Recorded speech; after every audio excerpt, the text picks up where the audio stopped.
Mateus capítulo 7, dos versos de 1 a 5, a palavra do Senhor nos diz assim: Não julgueis para que não sejais julgados, porque com o juízo com que julgardes, sereis julgados, e com a medida com que tiverdes medido, vos hão de medir a vós.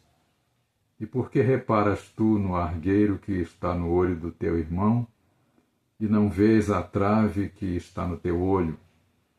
Ou como dirás a teu irmão: Deixa-me tirar o argueiro do teu olho, estando uma trave no teu? Hipócrita, tira primeiro a trave do teu olho, e então cuidarás em tirar o argueiro do olho do teu irmão. Palavras de Jesus no famoso Sermão da Montanha. E essa palavra nos fala de uma situação que é muito comum na igreja do tempo atual. E podemos dizer que sempre existiu essa situação, sempre aconteceu, e hoje não é diferente, continua acontecendo, que é a questão do julgamento. O julgamento, no caso, no sentido de condenação.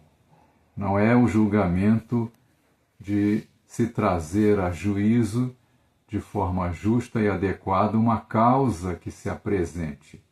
Não, não é isso, não é sobre isso que Jesus estava falando. Mas ele estava falando sobre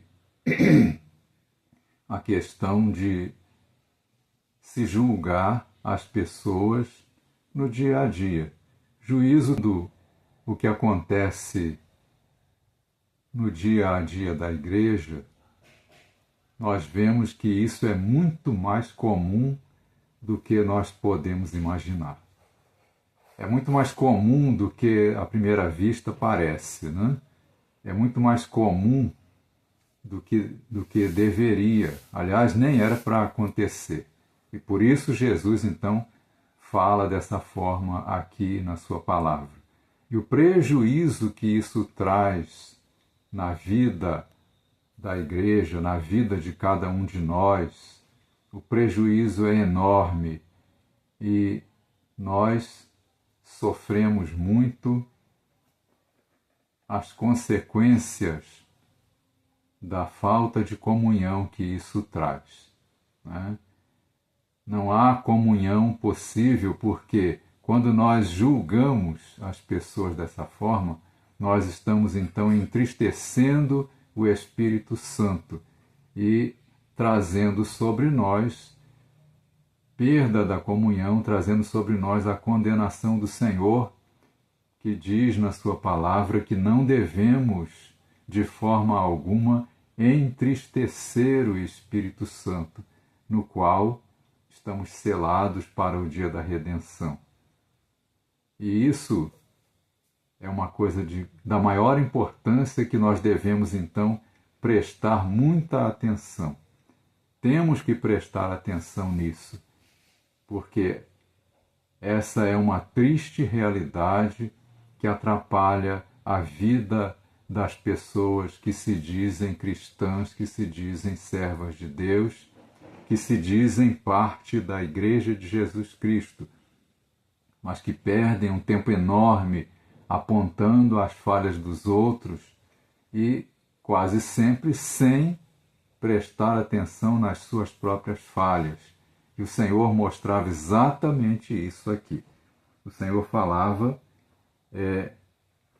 aqui no verso 4, aliás, no verso 3, o Senhor falava: E por que reparas tu no argueiro que está no olho do teu irmão, e não vês a trave que está no teu olho? O argueiro era um cisco no olho do irmão. E o Senhor mostrava isso aqui, não? Por que reparas tu no argueiro que está no olho do teu irmão? Um cisco, uma coisa pequena, que, é claro, atrapalha a visão, mas é uma coisa pequena. E o Senhor falava: e não vês a trave que está no teu próprio olho. Então, o Senhor exagerando aqui os tamanhos, né? O cisco no olho do irmão. E aquele que quer apontar o cisco, então tenha uma trave no seu próprio olho. Quer dizer, o Senhor está mostrando aqui a necessidade de nós primeiro olharmos para nós mesmos. Quando nós olhamos primeiro para nós mesmos, então nós podemos ver que nós temos grandes falhas, todos nós. Se nós olharmos para nós, nós vamos perceber que temos falhas e que primeiro temos que corrigir as nossas falhas e não sair apontando as falhas dos outros. Os outros que têm as suas falhas, eles são igualmente necessitados da bênção do Senhor, assim como nós. Então o Senhor nos faz ver a importância de nós olharmos para nós mesmos, para dentro de nós mesmos.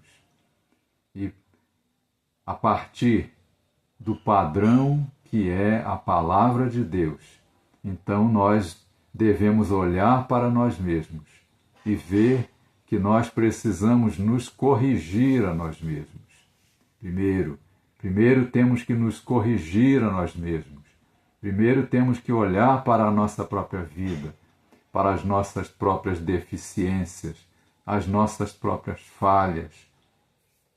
E o Senhor, então, nos faz ver essa necessidade. E lá no Evangelho de Lucas, quando o Senhor fala sobre esse assunto, o evangelista Lucas, ele registrou uma outra coisa que Jesus falou aqui quando falava sobre a questão do julgamento. Então, o Senhor falava uma coisa interessante. Porventura pode o cego guiar outro cego?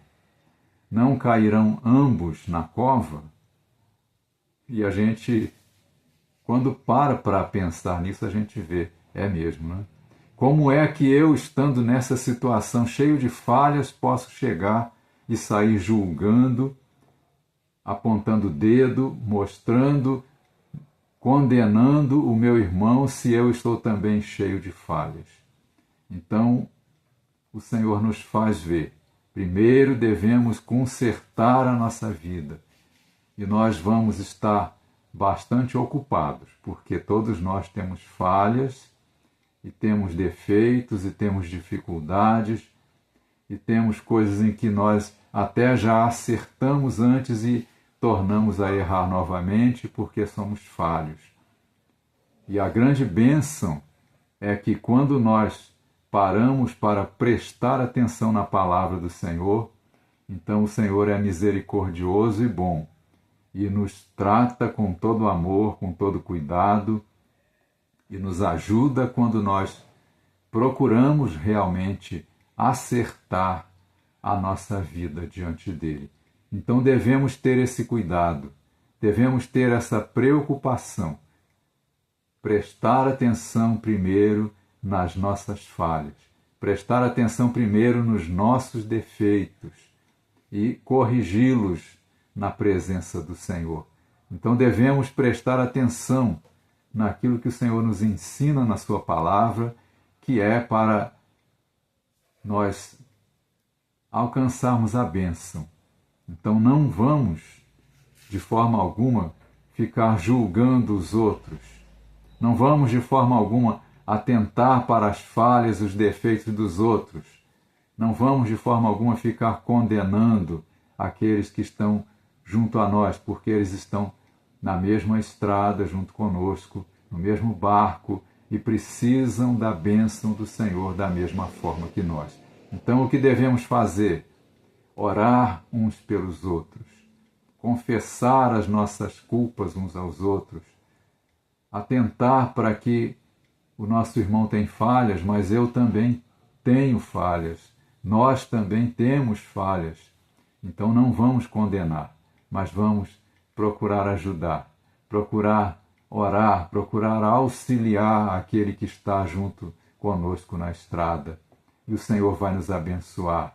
Então, faça isso, não julgue, não aponte o dedo, Não condene, mas procure ser misericordioso e bom com o seu irmão. E o Senhor vai te abençoar. Que Deus nos abençoe, que você faça isso e o Senhor te abençoe na sua caminhada.